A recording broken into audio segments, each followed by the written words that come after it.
এরকম একটা জায়গায় যে আমি দাঁড়াতে পেরেছি এটাই আমার কাছে অনেক অনেক বড় পাওনা।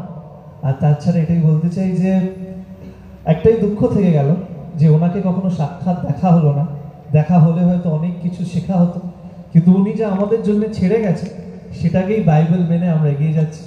আই হোপ যে যেইভাবে এই পুরো কমিটি এত সুন্দর একটা অনুষ্ঠান অর্গানাইজ করেছে, এই পুরো কমিটির জন্য একটা জোরে হাততালি, এত ভালো একটা ইভিনিং আমাদেরকে উপহার দেওয়ার জন্য।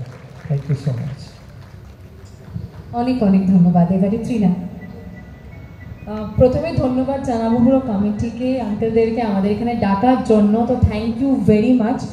আর উত্তম স্মরণ সন্ধ্যা, তো আমরা তো একদিন আর উত্তম কুমারকে স্মরণ করি না, আমরা প্রতিনিয়ত স্মরণ করি। আমার মনে হয় যে প্রত্যেকটা দিন, প্রত্যেকটা অভিনয়ের আমরা যখন অ্যাক্টিং করি বা যখন গানগুলো আমরা যখন লিপসিং করি, আমরা কিন্তু ওই সিনগুলোই দেখি যে কিভাবে তারা করেছেন।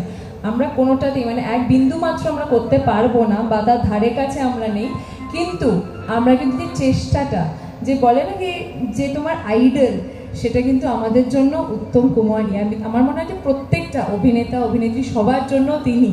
তো যেরকম নীল বললো, উনি যা যা রেখে গেছেন, আমাদের তো কোনো স্কুল বলে ওরমভাবে কিছু নেই যে এবিসিডি পড়তে হবে, কিন্তু আমাদের এবিসিডি, সেন্টেন্স, কম্পোজিশন, প্রেপোজিশন সব কিছু কিন্তু আমরা ওনার থেকেই শিখেছি। তো থ্যাংক ইউ ওনাকে, উনি যেখানেই আছেন আমি নিশ্চিত যে খুব ভালো আছেন, সবাইকে আশীর্বাদ করছেন। থ্যাংক ইউ সবাইকে। দুজনকেই অনেক অনেক ভালোবাসি।